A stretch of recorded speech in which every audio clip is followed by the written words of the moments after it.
the 2 seats in the front and 1 seat in the back in case I had to take my kids somewhere, and then just like tools in the back. And so I would just like ride around like, okay, I'm doing showing, I'm showing up, I'm like fixing something here, fixing something there. And then I got like a maintenance person who I would just call when I didn't have time to do stuff. And like, I eventually was like, okay, I'm not doing like unclogging the toilets anymore. I started like stopping doing certain things. Like I was in there, I was like unclogging toilets, and I was like, you know what? I'm not going to do this anymore. But I'd done it all.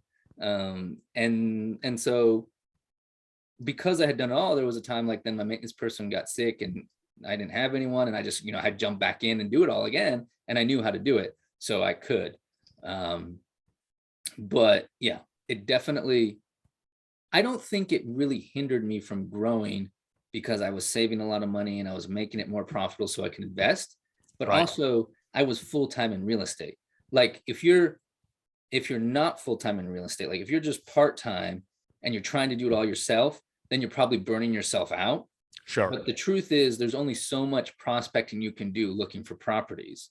So in that meantime, what are you doing? Like, okay, well, you could just sit at home and do nothing, or you could go do the maintenance calls, do the books, do the accounting, do all of that stuff. And that's what I did. So in my opinion, it didn't stop me from growing. It's just I have to transition out of phases. Like I have to do a phase and then transition out of it and realize, okay, I'm not doing that anymore, and like force myself not to do it anymore. So I just pay someone to do that so I can then grow. But in the beginning, I think it's very useful to do stuff yourself. I mean, I was doing everything: bookkeeping, showings, listings, maintenance So look, since you've kind of gone through it and you've kind of grown, it sounds like you've hired a maintenance man. You kind of got someone, maybe an accountant or a bookkeeper who does some of the stuff for you. What's the first thing that you would outsource, I guess? The things you're either not good at or that you really don't like. Okay. I'm good at, and I don't mind the bookkeeping. So I actually still do a good portion of my bookkeeping. I have a part-time assistant, and I have her do some bookkeeping, but I'm like teaching her how I do bookkeeping, just teaching her, because I just have like a batch system with bookkeeping, and it just doesn't take so long. And I know the cost. If I was to hand over my bookkeeping business, I mean, because it's a big business, I guess. However you want to look at it, number of units, money that's coming in, like they're going to charge a lot of money for this. Right. But I know that bookkeeping, even before I hired my assistant, when I had 200 units and I didn't even have an assistant for bookkeeping, it would take me 1.5 solid days a month to do my bookkeeping for all my stuff. That's it. Just 1.5 day a month. So I was like, why would I pay a bookkeeper? And also, like, why would I hire a full-time bookkeeper? Because there's not full-time work. It's like literally, if someone is efficient as I am, it only should take maybe 2 days. And that's it. Because I'll just batch it. So like all the bills would come in and I pay them, and then I like put them in a stack. And then at once or twice a month, I would print out the bank statement and I would reconcile it with my management accounting software, and just manage it, reconcile it, and just put in all those invoices that are paid and any income that came in. And with the property management software, when people pay rent, it automatically gets accounted correctly. So there wasn't really an issue with that. All the lease ledgers were being taken care of. So it really didn't take that much time. Now, if you're someone who really hates bookkeeping or not good at it, and you're going to lose track of your money, so that's me. Then it is good to have a bookkeeper. However, it is still good to, I think, learn to do these things so that you can understand them or pay attention to them. Because oftentimes, if we never learn to do something, we never do it, we never experience it. When it comes across our desk, we don't really pay attention to it. So like we might get if we're not good at bookkeeping or finance, we might get a financial report and we go, but we have no critical insight into what's really going on there.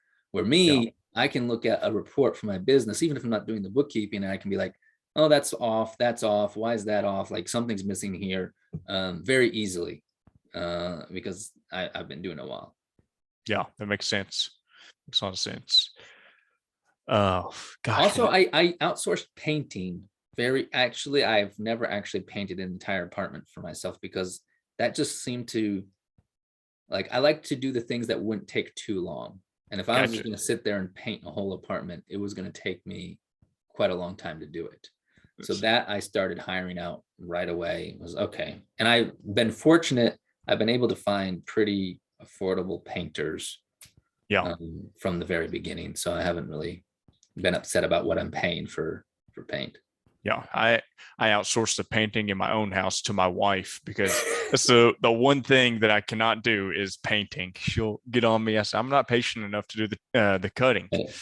Yeah. But uh, I kind of lost my train of thought. But I'm gonna open it up to if anyone has any questions that they want to ask. Feel free, and I'm gonna try to figure out what I was gonna ask next. And then we'll go from there. I have a couple of questions. Yeah. So, I mean, for me, my questions might not have a lot of things to deal with property management and asset management for now, because that's what my husband is interested in doing, that role. My role, I mean, just a little bit about me. I'm currently in the practice of trying to be better at capital raising because I feel like I want to explore myself more in this field. And I also want to hopefully purchase my very first apartment complex in either Louisville or in a small but developing city in Kentucky. Mm-hmm. So my question for maybe Wes or David is, are you guys focusing on being a general partner or limited partner for now?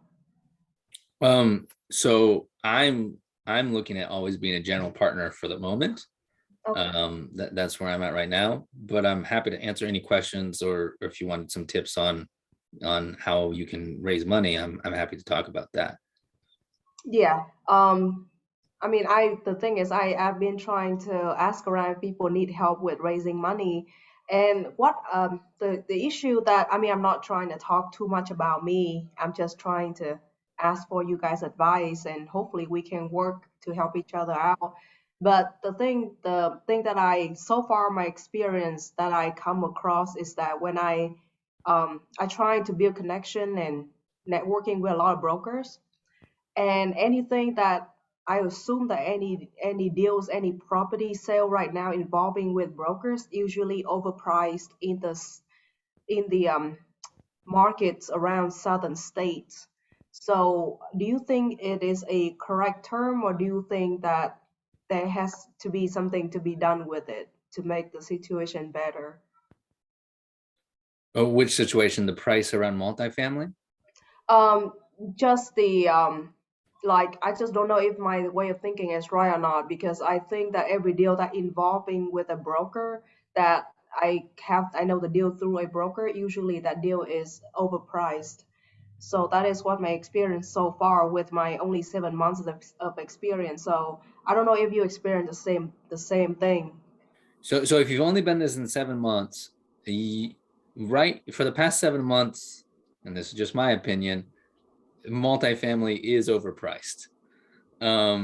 Whether, and most everyone knows it, whether it's coming from where you get it from a broker or a person or whatever, like everyone knows right now that like multifamily is like super hot and no one cares what the actual numbers of the property are. They'll just sell it on the potential, like, oh yeah, well, these are the rents now, but there's like a $200 increase for every unit that's available to bring it up to market. And it's like, sure, but you haven't done it yet, so why should I pay for that? Now, it doesn't mean that deals can't be done. They just have to be more creative. Like you have to figure out something. You have to see something that someone else doesn't. And I'm sure there's people out there who are seeing something that I do and are making better deals. But what I did is I switched to commercial retail instead of like banging my head against the wall trying to make multifamily work in the way I see it, when I think they should always make money and not just do it and hope in 2 years or 3 years we're going to sell it for more. That's not a strategy that I like. So it works fine for other people, but it's not my strategy. I just switched and I started buying commercial retail, and that's why now I have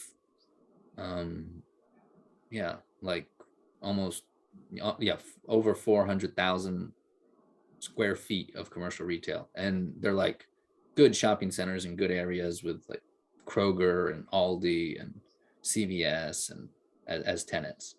I just switched because they were just made more sense from a cash flow perspective. Yeah, I mean, I'd say that's a great strategy. It's kind of like the Warren Buffett saying, when everyone is going towards something, you go the opposite way. When everyone's running, you go towards that kind of deal. I do think there's definitely deals out there to be made in multifamily, but I think that you have to do, it's like 7 months. It's such a short time period. Right. Uh, you got to keep networking with the brokers, and then you really got to be specific about what you're looking for, so that maybe when they find something, if you've been networking with them, they think of you first and they call you up.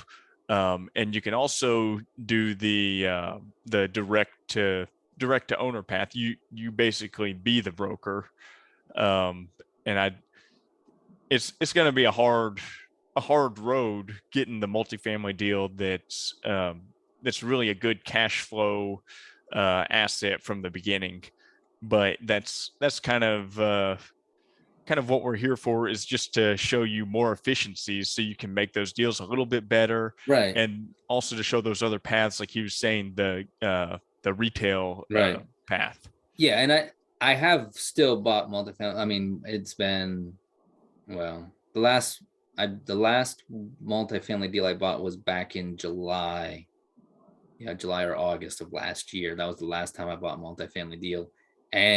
But it was just some sort of creative way that I was able to, it came from a broker that I went on a talk like this on a group. So it's crazy how this is how you, like, let me just say this. You never know how your deals are going to come. So you always have to be telling everyone what you're doing. Yes. It's not about like having one broker who's going to go look for you. That's never going to work. And maybe you get lucky, but it's not a long-term strategy. You need to be telling every single person, because you never know where it's going to come from. So if you're clear on it, you know what your goals are, and you tell everyone. And so I went on a call like this, and I was like, hey, I do multifamily. If any of you ever bring me a multifamily deal, I'll pay you for finding me the deal. And so sure enough, one guy on the call lives, I don't even know where he lives, Arizona. And he decided to like buy a list and start calling people in Chattanooga, and he got a duplex, and it worked. It wasn't the best deal, whatever, but I wanted to like reward him for doing the work. So I went and I went to get the deal, and there was already a realtor involved. So the seller still wanted to use the realtor. So there was no way the guy was going to wholesale it, but it was like, I told him, don't worry, I'm still going to pay you. So I paid him $10,000 finding fee, I think. Yeah, $10,000. And I just closed and I sent him the money. Like, he didn't even know what happened. Like, cause I just went, I did everything. I just showed up, but I met the realtor there, the young realtor, unassuming, And he's like, oh, you do multifamily? He's like, and then like, I buy the property, and a little while later, he's like, hey, I have this package. Are you interested in it? And the package, so many people had tried to buy this package, but the sellers were very particular in that they didn't want to disturb their tenants at all. So they didn't want to do inspections. They didn't want to do appraisals. They didn't want to do anything. And I was like, okay, well, then that's going to be like a cash purchase. So we did $3.2 million cash purchase. And in my market in Chattanooga, no one else was kind of really competing with me when I made that offer. I mean, there was other people who knew about it because the broker had it, but it wasn't listed publicly. And it was just kind of like, hey, I got a cash offer. And like, I saw inside a couple of units, and then I put like a non-refundable deposit down. And then I said, okay, now I got to get into all the units, just me personally. I didn't even bring like an inspector. I just walked through. So that way we're not disturbing the tenants, just me walking through. And so I walked all the units, but I didn't even do a major inspection, and I got them. And so I got them for like 136 a duplex back in July. And now those duplexes are worth like 215,000. Oh, that's awesome. Duplex. So a lot of value. And then I bought it cash with another investor, his cash. I didn't put any cash into it. And then we did a refinance like within 3 months. And he still has some money left in the deal because we didn't pull it all out because it was so soon. But I figured, hey, we just do refinance, get most of his money back out, and then can reinvest in other deals. But so it's definitely can be done. Right. Just a lot of things are overpriced now, so they're more difficult. So you just have to find situations where you can create value that other people are not seeing, or you create a solution that other people are not being able to create. Yeah, that's the thing that I'm trying to do. That I'm trying to kind of straighten up my goals and kind of look at my strategy again to see what I'm doing that is struggling. And so I think that I want to kind of switch to helping other teams with capital raising and maybe partnering with them if they need help with any underwriting or Yeah. Do you, I mean, if that's a strength of yours, like if you already have access to people with money, if you already have that personal connection and people trust you and they're willing to invest in you, that's amazing. Like if you already know the people. What I found is it's sometimes difficult to do it if you don't have the experience. Like if you haven't shown people what you've done, it's hard to raise a lot, unless you have like that really good personal connection. But sometimes if you're partnering with the right people, that can overcome it, because it can be like, oh yeah, like this is my first deal, but I'm doing it with this really experienced guy who's done all these other deals, and he's done this and this and this. So it kind of helps you, and they can be like, okay, we know you, and we know this guy knows what he's doing from what you're saying, and then we'll be willing to invest in this deal. But yeah, definitely there's room in deals for people who can find money. And you talking before just made me think, circling back to how you used to do everything yourself, you kind of had that ability to walk it by yourself. And Yes. You got to look and see, you knew there wasn't anything major. Maybe you missed a couple little things, but you had that eye just from doing it so much. Exactly. I stopped using home inspectors a while ago anyways, honestly, because it was like, I mean, it's good, but it was like, oh yeah, well, there's this issue. Now you need to talk to like a foundation specialist. Now you need to talk to a roofer. Now you need to talk to an electrician. Now you need to talk to a plumber. Like, okay, well, I can just go see if I notice those things and then go talk to those experts and not pay the $400 for you to do this. But it's interesting, on commercial properties, they do property condition reports, and it's done by an actual engineer, and they give you like an amazing report with the cost and everything. And it costs, comparison for the purchase price versus how much it costs is like, the last one I did, it's $11 million purchase, $150,000 square feet building, cost me $4,000 to do a property condition report and get everything and tell me the cost and everything. Is like, okay, now that's worth it, right? Yeah. And it's an engineer. Yeah. So like they sign off on it. Like, so like if it collapses in the future, and then I'm not on the hook because like he inspected it. So it's amazing how much more worth it is when you're in the commercial sphere than if it's just like getting a home inspector. Right. Yeah. And also just on telling everyone that you do real estate. I just happened to pick up a fourplex in last February of 21 from it was a guy that I know. A friend of a friend told him that he had this property he wanted to sell. He's done with it. He didn't like his brother anymore, wanted to be out of the partnership, and he could buy it. He said, hey, Wes, I got this fourplex. If you want to buy it, it's the best deal I've ever bought. Best deal I've ever bought. Just by letting people know that you do for real estate. That's how you do it. Thanks for jumping on with us. All right, thank you. I will connect with you guys later. Okay. Take care. Yeah, absolutely. You're exactly right. I got a great duplex from my pest control guy. Yeah. He was just like, oh yeah, I know this other person, and they're kind of done with it, and that one, that's been my like lowest headache duplex. Like, I mean, I bought it, I fixed up one side and put a tenant in there, and sometimes I have to like go back in my property management software and check if they're really paying rent, because like I never see anything from, like, they never message me, there's never late on rent, like I don't do anything with it. So I like wonder, like, did I forget about those people? Are they just like not paying rent and like I somehow forgot about it? But no, it's just trucking along. Yeah, I think Logan has a question. Sorry. Hey, what's going on, guys? Hey, I had a quick question. So you said like a great duplex and like some great commercial deals. What are like the most important metrics that you're looking at Like, is it cash on cash? Is it, post renovation yields? Is it going in cap rates? Is it total IRR? Is it the ability to refi after you've done renovations? Like, what are the exact metrics that you're looking at that, you're going to pull the trigger on a deal if you see it all day? Well, I mean, so it varies Right. from where you're at, right? What your goals are, where you're at Yep. in life, where you're at in your investing career. That all varies.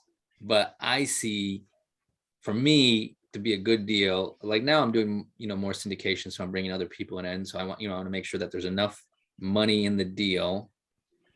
Like, I like my deals to make money from at a minimum from month 3. So I don't have any like things that are like long-term, like huge remodels before we make money. It's like, okay, I think I can go in, I can make this thing make money from year 3. And then I want my investors to be making at least an 8% return on their money. And then at least a 15 to 20, I prefer at least 20% IRR within 3 to 5 years, whatever our exit plan might be on the property. So that's kind of why I focus on. I want to make sure those investors are getting that. And that normally looks like something that's mismanaged, so I can get it managed correctly and it's making cash flow right away. And then it has the upside in the valuation. But I don't say like, oh, I need to be able to refinance out and pull all my money, or it has to be like this or like that. It's more about, okay, will this deal give me a return that will work for my investors? And then I know it will definitely work for me if it does that for them. So basically, like, within a couple of years, you need to be at an 8 on all the money that you put in and then some. But like the baseline is an 8, so you can pay that to your investors. Well, really, yeah. Like I want to be at an 8 cap normally. So it depends, right? Because of debt and what property and like what kind of debt you're getting on it. Especially when you're doing multifamily, there's some great loans out there. Also commercial, there's some different things. Like, so it kind of depends. But normally I say like, yeah, I want to be able to get the property to an 8 cap within the first year. Okay. Within the first year, I want the property to be an 8 cap. And I know that's not really the way that you use 8 caps, right? Because the cap rates are like the market driven. I understand all of that. But yeah. So just on that topic, is there a certain calculator that you use, or did you build your own thing out? I built my own spreadsheet. Cool. Gotcha. Hey, Dave, if I bring you an 8 cap, would you do the deal? Is it in the Southeast? It would be in Louisville or surrounding market. I don't mind Louisville. I don't have anything. I've looked at deals in Kentucky. But I mean, there's other factors too, right? So I like to be in growing population areas. I like to be my multifamily. I don't do anything that's like below C minus. So like if it's like C but B, like can be a B class, I'm cool with that. But anything that's like below C, like in the C minus, I don't do anything like that. And with my commercial properties, I also like to see that they're kind of in the path. Commercial is really interesting. You have to like look at where the property is located, because the city might be good, but it might be like no one's going to that shopping center anymore just because of it's on the wrong side of the highway or whatever it is. It's kind of weird. Multifamily, not so much, because multifamily people just go wherever the housing is right now. You can go put it in the wherever it is, they'll go. But commercial is different. You do have to be in the right location. So there's some things, and I like to be in the Southeast, but Kentucky's not really Southeast, but it's okay. You guys, your tax isn't that high there, right? Like 1.2%. Yeah. Good. Super low. As low as it gets. We're in the SEC though, Southeast Conference. Oh, okay. That's right. We make the cut. That's what counts. It's got to be a 10. It's got to be a 10 cap, is what you're saying. No, but honestly, yeah, you bring me a deal. Yeah, you'll look at it at least. I'll look at it, and if I do it, I'll whatever, bring you in as a partner, pay you out, whatever you want. Like anyone who brings me deals, I'll make the money. I was just gonna say, because me and my buddy, we're pretty aggressively. We just lost out on a deal. We put an LOI out on a 12 unit. It's a town that's about 45 minutes south of Louisville. I mean, for Kentucky, it's a pretty fast growing town. Mm-hmm. Smaller town, but it was, we were getting like a 9 cap post renovation. They're $520 rent, so we were going to bring up to $850 because Right. that's what the people. Unfortunately, it was a pocket listing from a broker, and the seller wanted $780 for it, so like $65,000 a door, and we couldn't get there. We offered $720, but there was only one other offer on the table, so we were pretty close. But like honestly, our next question after that was like, holy shit, now we got to raise the money. So it was kind of like we were putting the cart before the horse. So it's good to know. I'm just looking for as many people. Yeah, that will no, just at least hear us out if we do get something on the hook in the next 90 days or something like that. I mean, I'd definitely be more inclined to do that than the other people. People are sending me like 3-cap multifamily that somehow is going to return 2 extra money in 5 years. And I'm like, there's no way. Like, No. I don't believe it. I don't care what your slick marketing stuff looks like. Yeah. I don't believe it. But it works for some people. I don't think mine's the only way to do it. It's just how I do it. Yeah. But no, I'd be happy to look at stuff like that. And yeah, we could fund that all day long. That's not a problem. Awesome. Yeah. And just so you know, we're not going to be blowing you up with, we typically will put together like a 6-slide deck with the deal. So it's not, we wouldn't be pestering you with things that weren't real. So. Cool. Yeah. Connect with me on Instagram. Yeah, that'd be great. Thank you. Yeah. Hey, David, are you on Facebook? I am on Facebook, but I'm hardly ever on there. Never really on it. I was gonna say you can. We'd love to have you actually join our Facebook group. But if you're never on it, then yeah, it may not I be could beneficial. join it, but Yeah. I'm hardly like, yeah. Right. I even like, so like I said, I was one of the first people who was using Facebook Marketplace to fill apartments. So I silenced my notifications on my Facebook Messenger because if you've ever listed on Facebook Marketplace, it's like 1 million responses, right? Like you post something and it's like nonstop ding, ding, ding, ding, ding, ding, ding, ding.